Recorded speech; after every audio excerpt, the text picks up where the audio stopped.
right, everyone. Welcome back to the Red White Match Show with Kenny. Today is episode 27, and we are bringing to you a flurry of topics today, discussing Newsmax, Jeff Bezos stepping down, the investigators now at Wuhan, also one of the press secretary's statements. We're doing our quiz again, and then discussing the FBI agents that recently got killed, and then the migrant caravan that's loading up and getting ready to come to our border and letting them on in. Because we are now in the Joe Biden administration. So anyways, let's go ahead and we are going to jump right into this. And we're doing this lineup a bit different this time. All video content, and we're going to react to that content. But also, if you're there, please like our content. Please share it. We definitely need more followers, more subscribers. Help us out a whole lot. Really appreciate it. Hopefully you like our content, of course. And please follow us on all the different social media. Of course, YouTube's where we post our videos, but we have our social media pretty much on every platform at this point. Maybe not the brand new kid stuff that's invite only, but maybe we'll get there too because we're cool kids. So let's go ahead and we're going to start this up. This one's on the Mike Lindell coming on with Newsmax and doing an interview, and just watch as it gets out of control. We're here for primetime entertainment, and that's what we bring you on the Red, White, and Matt Show. What happened with your Twitter account and the company page? Well, first mine was taken down because we have all the election fraud with these Dominion machines. We have 100% proof. And then when they took it down about 3 weeks ago, and then I'm going to put it back up. My personal, it was a Mike, thank you very much. Mike, you're talking about machines that we at Newsmax have not been able to verify any of those kinds of allegations. We just want to let people know that there's nothing substantive that we've seen. And let me read you something there. While there were some clear evidence of some cases of vote fraud and election irregularities, the election results in every state were certified, and Newsmax accepts the results as legal and final. The courts have also supported that view. Could you make an argument that this could be a temporary banning rather than permanent? No, I want it to be a permanent because you know what? They did this because I'm revealing all the evidence on Friday of all the election fraud with these machines. So I'm sorry if you think it's not Mike, it's real. Can I ask our producers, can we get out of here, please? I don't want to have to keep going over this. Actually, we at Newsmax have not been able to verify any of those allegations that you're Mike, hold on a second. Everybody hold on a second. Mike, hold on 1 second. Let's talk a little bit about... He just dipped. Wow. He just dipped. I don't know if you know, I think Mike Lindell still has a lawsuit against him, by the way. I don't think that ever changed. And I think Newsmax probably wants to stay away from a lawsuit too. Okay, so since y'all, to the viewers, so we're doing something a little different right here in the fact that I haven't seen any of these news clips. So I'm gonna give it to you raw real quick. This is prima facie evidence as to why nobody accepts the election results on the right.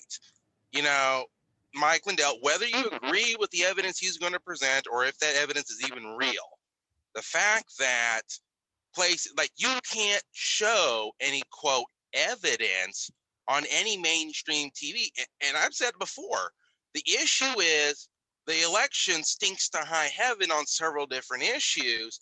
And anytime you try and even raise those issues up, you're automatically banned. So whether or not those issues are real, the way that they're trying to get rid of it, it makes it seem like, okay, maybe there is something there and they're trying to hide it. And okay, whether Newsmax agreed with the election results or whatever, what was wrong with allowing their guest to state, why he was banned off Twitter, and say, hey, look, Newsmax says, well, there's no evidence of election fraud. Mike Lindell was just trying to tell you what the evidence was. Now, whether or not you agree with that evidence is another story, but he was sitting there trying to present his evidence on the election, and they shut him down. So, which tells me they didn't care if there was any evidence or if it can be proven, right? You know, if Mike Lindell wants to look like an idiot, is that Newsmax's, you know, business or whatever? I would say probably not. You know, they're giving him a platform, but they want to push that story a certain direction, and they don't care about it. So they're not in it for journalistic news. They're in it to get their point across on issue that bothers them, if that makes sense. Yeah, and I don't know if it was because like he didn't, because from what he said at the end of it, that was like a really short version of like what all transpired. But I want to say I heard him say in it that he's going to present that evidence on Friday. So I don't know if it's because he didn't have the evidence right then, but I agree with what you're saying though, which is like, if he wants to state it, he can. I mean, I don't know what the legalities are for that. I'm assuming like maybe he can't on Newsmax or something. I don't know, but I would think Newsmax can't be held responsible for something a guest either says on there, right? All they have to do is put a disclaimer. You know what? This is the views and opinions expressed by any guest is not necessarily the views and opinions of Newsmax. I mean, it's simple as that. And if he wanted to present, if Mike Lindell wanted to present any evidence, Newsmax could have said that was debunked, or they need to see more evidence, you know, for any claims he makes. Simple as that. You know, you can rebuff that on live TV unless they don't think they could. So, which I guess would put them in an awkward position, but they're trying to control the narrative. That makes sense. And also, if you guys, if you want to come on as like our fake lawyer, we'd appreciate like a third guest. We'll chime into you, and then you just like tell us what you think. But it like it can completely be wrong. It's perfectly fine. We'll just have you as our fake lawyer, but we'll come over it. Lawyer Rob, can you come in and tell us what your thoughts are? That would be pretty good. I think your mic's a little like hot too. I don't know if you want to move it away, but a little bit closer. That's because I'm hot. Oh my gosh. Oh, we're all calling all women. There you go. Calling all women. All right, let's go to the next one. The old Bezos. Almighty I love the before and after picture Bezos, by the way. I don't know if you've ever seen that, but go check it out if you haven't, because I don't exactly go drooling over billionaire men. You don't? I thought that's what you do in your off time. No. I heard you have a Bezos picture in the back of your truck. Hey, Elon Musk though is the guy to go to. I don't even know what Bezos look like. Huh? I don't even know what Bezos look like. Well, he's on the screen right now, so now you know. Oh, that's him right there? Okay. Yeah. He's kind of old. Yeah, he is. He used to look like a really big nerd though, so that's like the crazy thing. Is like what he looks like now compared to what he used to look like. There's like huge differences, you know. But definitely go check it out. All right, let's go ahead and play this video. So Jeff Bezos stepping down as Amazon CEO, which I think is a really big deal. So let's check it out. Full screen it. And hit the La Playa button, which is not play in Spanish. It's actually beach. So do not copy me. La Playa is beach. It's not play in Spanish. I don't know what play is in Spanish. It'd be like jugar, but that's like to play soccer. So I don't know if it's the same thing. After more than 25 years and billions in sales, Jeff Bezos is leaving his post as CEO this summer, handing the reins of the massive disruptor he built to Andy Jassy, the current head of Amazon Web Services. In an internal email, Bezos, who will become executive chair, said, "I intend to focus my energies and attention on new products and early initiatives. I'm excited about this transition." Early in his career, Bezos left his job in finance, founding Amazon in 1994. He spoke with NBC News about that career move in 1999. But I might really have regretted not having participated in this thing called the internet that I thought was going to be a really big deal. And it was. What began as an online bookseller grew fast. Work hard, have fun, make history is our motto. Ultimately becoming a mega online retailer with more than 1 million workers. He's almost singularly responsible for every major thing that they've done over the past 25 years. The company is often criticized for undercutting small businesses by aggressively lowering prices. Bezos is now one of the richest people in the world. His recent divorce from Mackenzie Scott was one of the most expensive ever, after his affair with Lauren Sanchez was splashed across the tabloids. Bezos says he isn't retiring, but after decades of overseeing every major project, he'll be taking a major step back.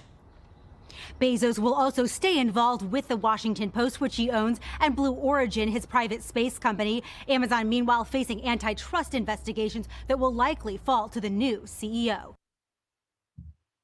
Thanks for watching. All right. YouTube channel. Follow. We just love NBC, by the way, everybody. I guess NBC does have some pretty decent videos if we keep going back to them. Hey, whatever works. So yeah, I'd kind of seen some of the reasons why. I didn't really look too deep into it, but some of the reasons why he's stepping down. There was speculation on Bloomberg that he wasn't exactly like the was it Tim Cook of Apple. He wasn't that great of a leader, and I definitely think it's kind of what they said, which is they have turned into kind of like this beast, right? Where they just have workers and they don't really care much about the working conditions of their workers. So I think that's very important, right? I mean, you don't just want bad I'm going to leaders. take it a different direction, actually. What you One, got? I don't think he was a bad leader because you don't turn. Okay, he started off in 93, 94, whatever, with basically 2 computers in a basement selling books, right? Like for years, that's all they really sold was books. That's what they were known for. Yeah. And now they're known for you can get your peanut butter and jelly and Doritos chips delivered in 45 minutes in certain places, right? You know, that's a huge turnaround. You know, I go by the Dallas Amazon terminal all the time, and there's trucks stacked blocks down the road, people trying to get in there and get their TVs delivered and stuff. So I would find it hard to argue that he's a bad boss. He may be a bad boss. Well, not a bad boss. I would say but he's effective.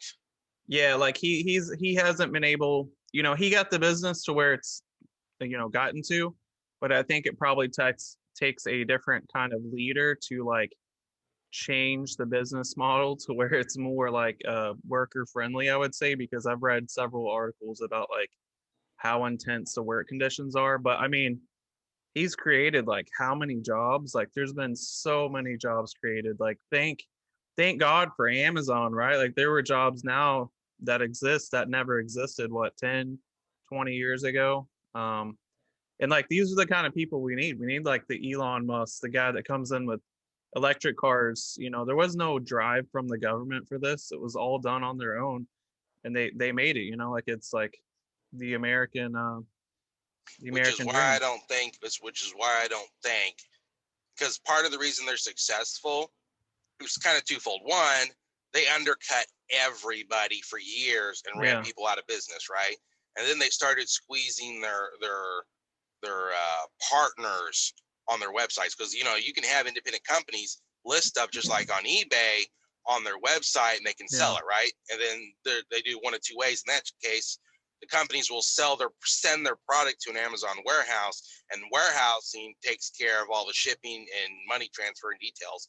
The other side is it's just like eBay, where the order gets sent to the company, and the company, I guess just like a digital storefront, the company will then box up and ship it, and it'll send it out directly from the manufacturer's original hub, so it never even touches Amazon. So you have both those issues. I think as far as the workers there, I think if Bezos was concerned about that image, he could have hired or would have hired I would say a liaison, for the worker task force to help improve that, right? But part of the reason they make so much money, other than they've squeezed out all the competition over the years, that that they're really hard on their workers, right? They get every ounce of production that they can out of them, even if it's basically soul crushing. So I don't think that was really part, I don't think that was really part of the whole plan. I think Bezos is just tired of twirling his thumbs, sitting in his office collecting $400 million a day. Yeah, and let me tell you a cool fact, actually. Let me tell you this, okay? It's kind of brag worthy, but actually, when I was in Kuwait and I was working there, called you the soul crusher. I tweeted a tweet and I made a joke about, I think it was his AirPods or something at the time, right? And I tagged his wife, who had been on and off Twitter for a long time, and she actually liked and retweeted my post. And I was like, I thought it was fake, dude. I had to go look at the profile. I'm like, no way, this is her. But it was for real. Like, it wasn't fake, actually. So pretty cool story. But that was right after they divorced, so I was like making a joke about it. But hey, you know what? She was single. She's still single. Hey, I know you're tied down, but I ain't. Yeah. So also I know there's a brand new lawsuit against them too, which I think they've lost already or something, but it's like 70 million, which for them is like a drop in the bucket. But he'll have that by noon. Yeah, they'll have that like probably by today. Okay, so a little off topic. What was the suit for? What's it about? Oh, I can't remember. They have all kinds of weird lawsuits coming at them all the time. Most of the lawsuits they've had have been against like antitrust issues where they've done exactly what you said, which is they illegally stomped out their competition, basically. Whether it's through buying people or not allowing them into a certain market, different things like that. But let's go on to our next one here. This is the update for the great Wuhan investigation. Let me get you on the screen here. Let me share it with you. Which we talked about this, a month ago? I think it was a month.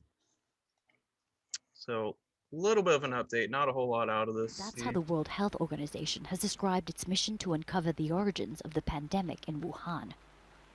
And touring an animal healthcare facility, these scientists were upbeat about their work.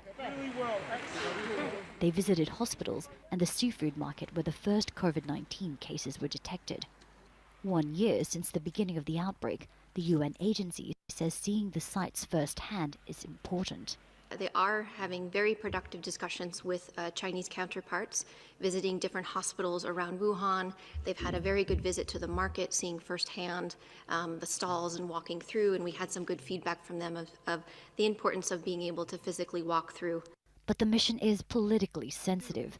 On Monday, U.S. Secretary of State Anthony Blinken raised questions over Beijing's willingness to provide the WHO with adequate access and accurate information. The mission has included visits to an exhibition depicting Wuhan medical workers as heroes and to a cold chain storage facility. State media here have suggested the virus was imported to China through frozen food. Beijing has rejected criticism, saying the WHO should conduct a similar investigation in the U.S. The U.S. Center for Disease Control says coronavirus antibodies were identified there in December 2019. We hope, like China, the U.S. will also take positive, cooperative attitude in pursuing the origin of the virus and invite WHO experts to America. The WHO says all hypotheses are on the table, but the trip has been tightly controlled. The team of members with expertise in virology, food safety, and veterinary science plan to speak to some of the first coronavirus patients and visit Wuhan's Institute of Virology. That's where dangerous pathogens, including coronaviruses, were being studied. The WHO mission to Wuhan took months of negotiation to agree with the Chinese government. Team members who have spoken to Al Jazeera say their fieldwork could also take months, even years. They've asked the international community to be patient and to avoid any cynicism about their investigation. Katrina Yu, Al Jazeera, Beijing. All right. I don't know if Kenny's there. What happened to Kenny? See, we got one viewer in the room. Appreciate showing up. Usually have Kenny to sit here and bounce things off of. But I will say that exhibit was hilarious. They have an exhibit with, I don't know, bodysuits or something. I don't even know what that was. That was like completely ridiculous. But yeah, so essentially they're still doing the investigation. They just got to Wuhan. Still not much out of it. But of course the Chinese government has been like critical of, you know, blaming it potentially on them, like, you know, doing a poor job with PPE or whatever. So they're trying to really stay away from that. We'll see what the team comes out with. I have a good feeling that I don't think they're going to blame it on lack of PPE, probably because of how close they are to China, the WHO is. But I don't know, maybe justice may prevail, or maybe it is the truth. Very, very hard to tell. Very hard to tell. Kenny, are you there? Oh, Yeah, sorry about that. You cut out. I was Lone Ranger over here. Well, for the audiences, I picked up the trailer, right? And the reefer unit quit working. So I left a message with our breakdown people, and they finally called me back. So I say finally called me back. They actually read the report before they got to my message, and they're like, "Oh yeah, this guy's having a problem." I'll just show you really nice information. So basically, this video is kind of a whole lot of a nothing. News for most of y'all. Oh, on with the story. Okay, there you are. You cut out for a minute. So basically, I was telling them the most important part here. Basically, there's not really an update. It's just that they're looking around the places where they're supposed to look around.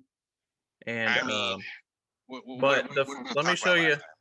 Let me show you the funniest part, though. This is the funniest part. So this is the most important part. The mission has included visits to an exhibition depicting Wuhan medical workers as heroes and to a cold chain storage facility. There you go. They have an exhibition of heroes from the Wuhan outbreak. I bet you not one of them. I bet you not one of them is the original doctors who were blowing the whistle. Oh yeah, where they like, what happened to them? They like, they were like shutting them down. The virus. And some of them died, right? Yeah, so one of the original guys. Yeah, he was only like 38 years old. It's like mysterious and he death. Passed away. No, he caught the COVID. And he passed away. Okay, he passed away allegedly from it, but you know, it's China. We don't really know what the real story is there, right? Yeah, but like I was saying, they basically they were trying to, of course, downplay the situation and be like, oh, you know, our PPE is not like a big factor in this, and you know, here's our exhibit of our heroes that saved us, and you know, it's the typical rundown. We'll see what comes out of this. I've explained it before. It's all a dog and pony show. They know exactly where it came from, right? And they've been feeding us a load of horse BS the whole freaking time, including our own doctors, because our own doctors sent the money over there for them to be doing their little gain of function testing. So there's no point in doing an investigation. I mean, like, what are you going to find? Oh, yeah, we were doing gain of function testing on a bunch of bat viruses, making up some weird, sick cocktails for allegedly trying to find a vaccine against it. You know, we showed that one video, the doctor said, oh, guess what? You can't make a vaccine against the coronavirus. Okay. And 3 months later, what do you know? You got one of those weird things out of your own laboratory floating around. So it's like, it's all a dog and pony show. I mean, everything they've been doing is just a dog and pony. What's the point of even trying to do an investigation? Yeah. So, all right, let's go on to the next frustrating. One. This one is, it's a little, I don't know, upsetting. I guess that would be the word for it. Yeah. So one last thing, I know I've beat this point. I know I've beaten this point. You know, a mutation in a virus is when you change one amino acid to another, right? You don't get a string of 15 or 20 amino acids to perfectly match another virus and to end up at very specific points along the genome like you have with this coronavirus. That is prima facie evidence that somebody was jacking with the genome and splicing in parts of other viruses, because the chances of that happening is astronomically high of improbability. So just beating that point again. All right, let's play this thing. It'll play all the great freezings. Pretty sure I hit play. May ask whether the president has made a decision on keeping the scope of Space Force. Wow, Space Force. It's the plane of today. It is an interesting question. I am happy to check with our Space Force point of contact. I'm not sure who that is. I will find out and see if we have any update on that. Go ahead. Jen, a couple, start with COVID relief. Senator Manchin today put out a statement saying. So I'm going to stop it there. That was basically the main gist of that video. What the hell did she say? She basically joked at Space Force is essentially what happened. She's like, oh, it's the plane of today. Yeah, exactly. And it's like, I mean, you can like joke about the name if you're on Twitter or something and like you're not the press secretary of the White House. But I just love how she never has an answer to anything. Oh yeah, back to you on that. She'll circle back to you on that. What do you do? There's literally memes about that by now. I don't know if you've seen that. There's like memes everywhere about it. I'll circle back to you on that. But no, like she literally just like mocked a branch of the United States military. You know what I mean? It's like okay, like that was maybe funny like a year ago, but like now we're in 2021 and Space Force has been like a real branch for, I don't know, almost a year now or something. 1960s probably. They just probably admitted it. Yeah, and it's just like, I mean, you can joke about names and stuff, but like you're the press secretary, you should be like super professional and like that, like especially if you're in the Space Force and you see someone like joking like that, you know what I mean? That's supposed to be like a representative. Like, I don't know. It's very disrespectful to me. I mean, she can joke about it, but like, I don't know, it's pretty messed up. You know, I can kind of understand trying to be, you know, not necessarily politically correct, but only trying to put out correct information, right? But for goodness sake, at least know something about some kind of topic, you know. I mean, I'm sure if they asked her a question on gender studies or gender fluidity or something, she'd probably know that no problem, right? But and she'd be super serious about it too, right? Oh yeah. Especially someone's like someone's name or whatever, you know, like what they want to go by. She'd be super serious on that. But God forbid you ask about the Space Force, which I think is a program ahead of its time. I'm glad the United States has it because, you know, other countries don't. Well, I mean, actually, there probably are a few. Allegedly. Yeah, allegedly. It's just like Iran doesn't have any nuclear weapons. It's like, come on, it's almost borderline fantasy. Well, we saw Tucker say they're actually close to it, according to. I guarantee you they got one because they were working with North Korea for the last 20 years, and North Korea has it, right? Guess who else was working with them? Syria. I guarantee you both those countries either have it already, they just probably don't have a delivery system. That's why we haven't just gone around there and, you know, mopped them up a little bit. So that's not neither here nor there. See here. All right, so this is the FBI agent story. Good evening. The FBI has suffered what it calls one of its darkest days. 2 of its agents ambushed and shot dead in South Florida. A new report tonight says federal agents executing a search warrant in a child porn case were walking straight into a trap. The feds say 2 agents died in a hail of bullets. 3 others shot again and again this morning at an apartment complex in the city of Sunrise, just west of Fort Lauderdale. The Miami Herald reports the gunman apparently monitored the agents on a doorbell camera as they approached his home.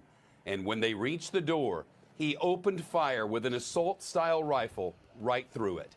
This evening, President Biden says he's been briefed on the shooting and is offering condolences to the family of the fallen agents. Every family, just when they put that shield on and go out in the morning, dreads the possibility of a call, receiving that phone call. And my heart aches for the families. I've not had an opportunity, nor will I try today, to contact them, but they put their lives on the line, and it's a hell of a price to pay. Police escorted the bodies of the fallen agents from the hospital to the medical examiner's office. One of the agents killed today spearheaded an investigation into what was believed to be the world's largest child porn site on all of the dark web. That case led to hundreds of arrests. NBC's Sam Brock on the top story tonight, live on scene. Sam? Shep, good evening. You can see behind me right now, once this truck clears, this is the apartment complex where it all happened. There's still police out here at the time being trying to figure out how this all happened. Now, Shep, we heard from the FBI about an hour ago, and they detailed the fact that they do federal search warrants on a near daily basis, and very rarely does it end in a situation like this. Sadly, this morning, that was the case. Around 6 a.m., the FBI says here in Sunrise, where you see a flood of police lights, a team went in there to try to execute a federal search warrant for violence against children, and that team was met by bullets. 5 people were shot, 2 fatally, 2 others seriously enough that they had to go to the hospital, Shep. Now, the suspect in this case was barricaded inside of that apartment that you're looking at right now for hours. There was a complete lockdown that lasted until 9 o'clock this morning. He is now deceased. The FBI will not say how, although there are reports that he took his own life. He also claimed the lives of 36-year-old Daniel Alfin and 43-year-old Laura Schwarzenberger, who both have spouses, both have kids, and have dedicated their lives to cracking down on predatory behavior. Here's what the FBI field office here in Miami had to say. Dan and Laura left home this morning to carry out the mission they signed up for and loved to do, to keep the American people safe. And Chef, you mentioned that this is the deadliest day for the FBI since 9/11. It is also tragedy revisited for Miami, because it has been more than 30 years anywhere in the country where 2 special agents have been killed in the line of duty. The last time this happened, South Florida in 1986. The Miami field office here is named after those 2 special agents. Shep. Shepard Smith here. Thanks for watching CNBC on YouTube. Well, I swear he kept saying chef. Chef? So yeah, no, it's Shep, not chef. I'm not the chef. Shouldn't laugh after that, but yeah. Yeah, I mean that it's like, you know, that's the real situation of the world, right? For like FBI agents, like it's definitely the possibility anytime they do these raids. But if you look further into the story, the guy had seen the agents in his like I don't know if he had like a Ring doorbell cam, but he had one of the video doorbell cameras, and he saw them and like basically shot them before they were like able to, I don't know if they're able to knock or what it was, but he saw them coming and then like opened fire on them. And that's why they lost so many, which I'm guessing they were probably all bunched up together or something. I don't know. they call it stacking right there by the door. The world's largest, like, man, that's a big one right there, man. That's. I got 2 thoughts on that. Okay. And what do you know? It's in Florida. Every time. And they say everything's bigger in Texas. Anyway, so I got 2 thoughts on it. One, I want every FBI agent and ATF to think about that shooting, right? Because that's exactly what's going to happen to them the second they think they're going to come around and start rounding up guns. So they should think twice. The other side is, I don't really, they can only pull so many Wacos, right? And so many Ruby Ridges. I mean, that's fine when you got 60 people in basically a barn, you know, just trying to live their life or whatever. You go out into the real woods or whatever, and it's a whole nother story. That's why, you know, like Northern California, the special agents, that they didn't go up in the hills to raid all the drug farms. That's another story. But okay, so getting back on topic, I don't really believe the porn story, right? That smelled a whole lot more like a drug raid other than a porn shop, right? It also seems kind of like kind of poorly executed, because you would think, that's what I don't know. I mean, that's the thing too, though. If you're, how'd you not know they had a Ring doorbell and it wasn't going to get used? Yeah, I mean, that's what I feel like. That's what happens sometimes when like agents get too complacent and they think like, oh, it's just a child porn case. Like, this guy's not going to harm us. It's like, no. Don't come in with that mentality. Anybody can harm you. Don't ever let your guard down and like become complacent because you've done all these other raids and they went great, right? And there was no resistance. But that's what I'm saying. Like, complacency kills is what they say in like the Marine Corps. But like, you have to be at your top every time, and you have to think of this stuff. So I still think it's definitely, especially if it's the world's largest, like, oh yeah, this guy I would think if I'm coming to it, right? Like, yeah, this guy could definitely do some damage because this is like the number one guy, right? Well, as far as like complacency is concerned, a lot of these, federal agents and government agencies, they have such an inflated ego of their ability that like it doesn't strike them that other people say no, and sometimes they say no at 3,000 feet per second, right? Now, a lot of the more veteran guys, yeah, they're well aware of that kind of stuff, right? But especially like these newer people that, at least it's been my experience, they got no experience, and they've been fed so much BS, over the years of how things go and how great they are, and it's like, y'all just a bunch of idiots. I was like, there's a reason it's called a two-way range, and there's also a reason there's a saying that the first thing out of the chopper is your plan. It's like, or maybe it was Mike Tyson said that, your plan goes out the window the second you get punched in the face, right? So it's like, okay, you should have double checked, triple checked, and you should have been expecting trouble. And who pulled your surveillance didn't notice that there was a Ring doorbell right outside there? I mean, it's like you're just walking up to a camera. It's like, first they're going to see you. They're just going to, but back to the child porn. And I've brought this up for a lot of the QAnon people, right? Because they think that, Donald Trump was going to arrest like 170,000 pedophiles or whatever.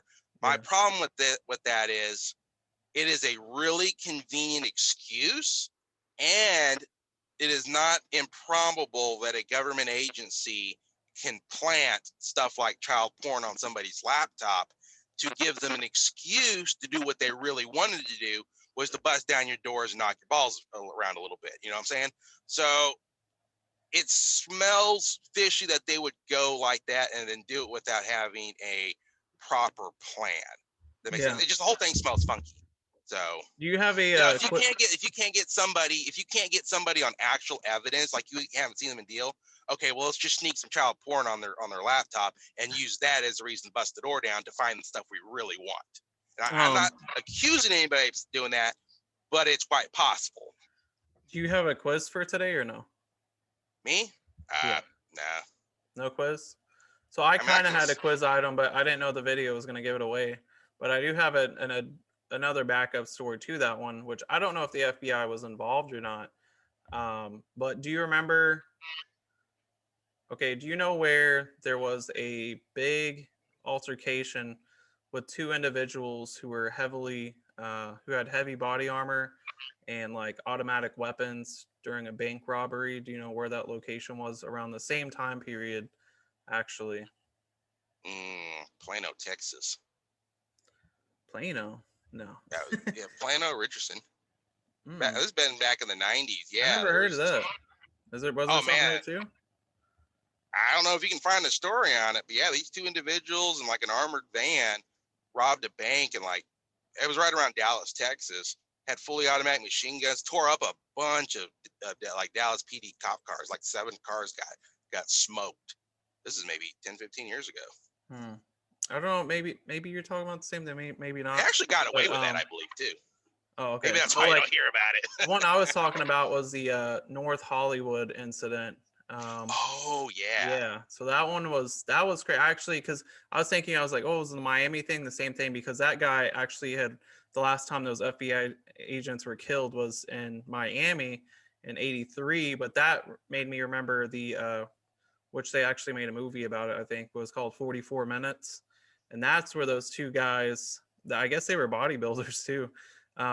They were in North Hollywood and they robbed that bank. I think they were trying to get like $1 million, I think, is what they were trying to get away with. It was quite a bit of money.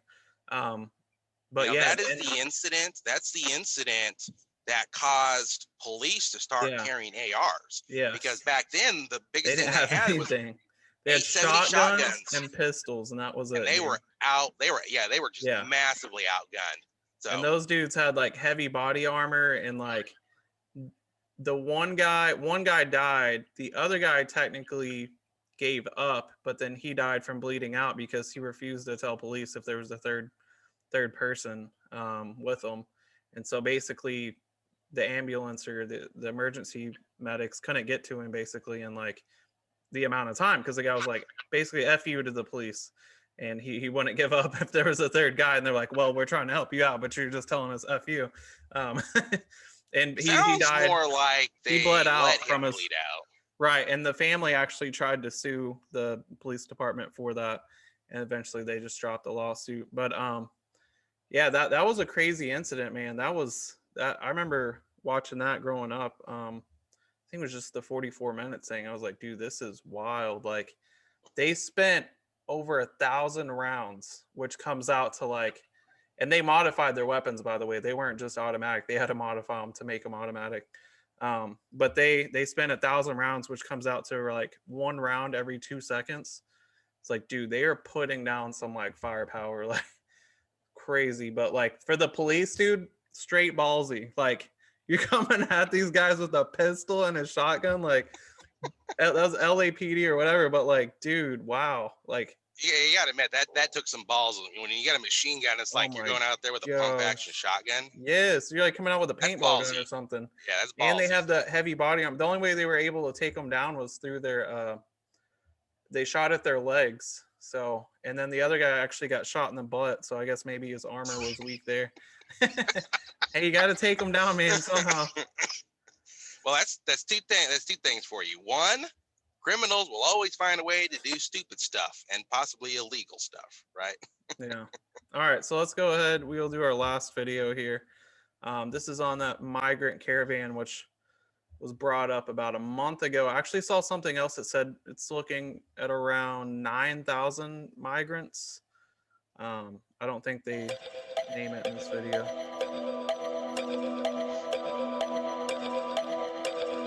We'll go full screen. There's a migrant caravan headed to the U.S. border again. A march of the desperate who, with sheer will, overpowered armed police on the Guatemalan border. It began with an estimated 11,000 on foot, crossing from Honduras to Guatemala. Now in Mexico, the caravan's smaller, but still determined to reach its final destination, the United States. They may not know President Biden's name, but many believe he will be different on immigration than the name they do know, President Trump. She says this president has a good heart. He's a good president, but when asked which president, she says the one that took over for Trump.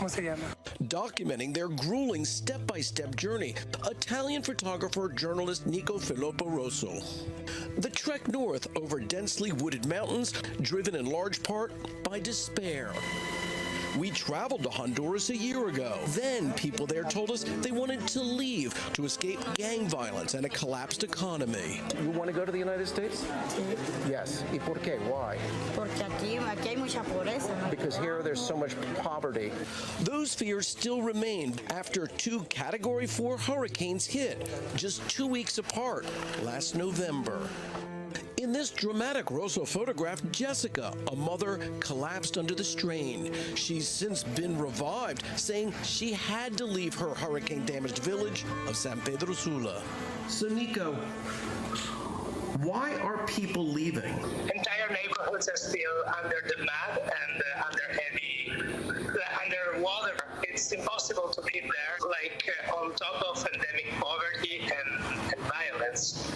I would say people are desperate. Those immigrants who think they're coming to the United States, are they wrong if they think that things have changed now that President Trump is gone and President Biden is in? I think they'll be deeply disappointed. I think there was a sense that just because there was change in administration, that next day everyone will be welcome at the border. That is simply not true. President Biden now has but a few weeks before this caravan is knocking on the door. He says now that President Biden is here, we are looking to see what the new president says to move forward. An answer Americans who live along the southern border are also waiting to hear. Kerry Sanders, NBC News. Hey, NBC News viewers, thanks for checking All right, so that is that video. So that's the situation update. I think the migrants will be correct, though. I don't the guy's like, oh, they'll be disappointed. Will they? I don't think they will on this go around. What do you think? No, Kenny? why would they? Why would they? Okay, Right. here's the deal. I don't give a hoot what my legal status is if you give me free food and checks. Nobody cares. The only thing that matters is the end result, right? And on one side, I am sympathetic to these people wanting a better life, right? You know, if you got, you know, wife, kids, or whatever, you know, maybe I'd do the same thing if I was in their shoes, right? On the other side, why is their country a shithole? To put it, you know, in the words of Donald Trump, because they won't do anything to fix their own country. They're so busy robbing and stealing from each other that they don't bother to help their own neighborhood. That's why nobody wants them here in America. I don't say nobody wants them, right? Yeah. But it's like at some point, you got to stand up for your own people. But they have no problem coming over here where they can run their games on a lot of us to get what they want. I mean, look at all those. Almost all those people are males between the ages of 16 and 30, right? And they want to call them kids. They're not kids. They're not kids in their own country. So I am sympathetic, but if you got that many males fleeing your country, one, they either got no balls to take over their own, at least get together and get your own county squared away, right?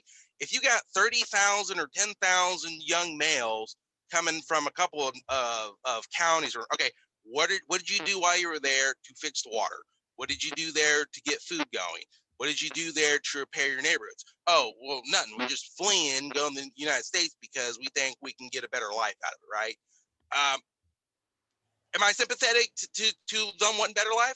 Yes, but I'm not sympathetic to them wanting to basically just go to greener pasture because they think they can.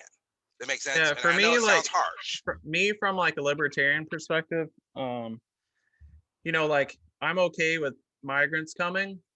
I do see what you're talking about, which is the Democrats play towards them, right? Like letting them in, getting more voters, stuff like that, right? It's not the fact that they're migrants that bothers me. It's the fact that how the reason. Democrats use them. No, that's not even an issue because, you know, I said it straight up. If Trump, you know, get his head out of his backside, he should have taken all the DACA kids, who most of those people they don't have any memory or very little memory of the countries they came from. A lot of them, you know, were 6 months old or whatever, right? The ones that have been good citizens, he should have embraced them, told his people, look, we are going to come up with a ethical plan because these kids, they'd had nothing outside of this country. Their whole life is based here. He should have said, you know, we're going to come up with a plan. We're going to get these guys a legal status. Then he should have hired them all to run his campaign trails as boots on the ground and paid them just an asinine amount of money to go do it. Right? He would have got, you know, he would have stolen all those people from the potential Democrats. But like I said, I got nothing against migrants wanting to come here, right? Yeah. I have a problem with why they're coming here. Yeah, my thing is this. So like from a libertarian perspective, I'll say like, you know, I think it's perfectly fine. Now I do think they should have quotas and probably increase those quotas over time. But my issue right now is the fact that this is during a pandemic, right? And like these people want to come right now. Like we already have tons of issues right now with the pandemic. We can't. Everybody's hurting around the world. Right, everybody is. We can't be the world's dumping ground for the world's poverty. Exactly. At some point, you got to carry your own neighborhoods. Yeah, and it's like everyone has pretty much closed down their borders. We have, you know, our airports are restricting travelers from Europe. You know, like why would we let people from Central America come here? Here's the worst part. If you or I wanted to go to Honduras, you think they're just going to allow us in the border? Right. Hell no. Exactly. So it's rules for thee, but not for me. Okay, so the rest of the world says, well, America, you're so rich, you got to take our poor, right? But if we want to go over there, they want to be like, you got to have $50,000 in a bank account in case you all screw up and we need to pay to send you back. So they had no problem looking down their nose at us that we got to take their poor because they're poor while their own governments don't do anything for them. And their governments don't do anything about it because the people that disagree with their government flee the country. You know, or they get sent over here an easy to send money back. An easy win for the Republicans too is if they would have focused that aid more towards the Central American countries, right? So like that was a big deal in like what the budget that they passed in December, that was like a big issue of contention. Like if they would have focused more of that aid towards Central America and like really help direct the aid where it needs to go, because I don't know, it's our money and we can probably tell them like we want to put it into these certain NGOs or whatever, you know what I mean? to I would have gone prevent. even further. I would have said if we don't see improvements Yeah. with our own inspectors in these categories, safe food, safe water, safe housing, and Mhm. cops on the street to protect these people, we don't give you aid. That stuff goes bye-bye. Yeah. And I'd say, guess what? I'd say If a we cut focus your on, aid, you can't send any migrants. and I'd say a focus on like education for sure and jobs. You know, that's always a huge part, right? Because like you have these people that turn to crime because they don't really have alternatives, right? Well, see, the thing is, crime is acceptable to them because it's a way of life. It's been a way of life for years for a lot of these people, right? And that's because, like I'm saying, like that there's probably like poor education there, right? And so like No. they don't It's a really know. mentality. Look, one of them explained it to me years and years ago. It's the same way in South America. It's the same way in Africa. It's the same way in China. Everybody's lying to you 24/7, 365. Your job is to figure out how much of the BS the other person's spoon feeding you of what you're going to accept. So everybody's doing it. So when they come to America, it's like we're a fairly trusting people, right? So we just accept whatever fake sob story they give us. And guess what? They find out it works. They email their people back in whatever state they came from and say, look, here's what you do. Tell them you're a migrant family and you're running from violence. And you'll get automatic access.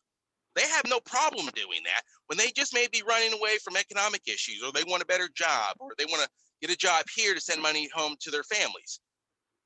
And Americans, just stupid. They just like accept it and keep on going. And like I said, I'm sympathetic to people who are a bad way in life, but at some point, you got to clean up your own neighborhood. You got to help your own people. If you're not willing to do that in your own country, why should I expect you to do that in my country? All right, so that's the last thing we have for our video. Probably ran a little bit long, but we had a lot of stuff. So yeah, hopefully you guys maybe like the new format. Let us know. Covered quite a bit. What's the old saying? It's like, what's the definition of insanity? Doing the same thing over and over again, expecting different results. Well, this is not the same thing, so I guess we're not insane. Huh? All right. Well, thank you guys for tuning in. We might stick around for the Twitch a little bit, but we haven't had much viewership today. Apparently, no one wants to get up early on Wednesday for Twitch. But hopefully, you guys appreciated everything we did. We thank you very much. And once again, this has been another American Experience. Hey, thanks for watching the Red, White, and Matt Show with Kenny. Please like, comment, subscribe, and stay tuned for another American Experience.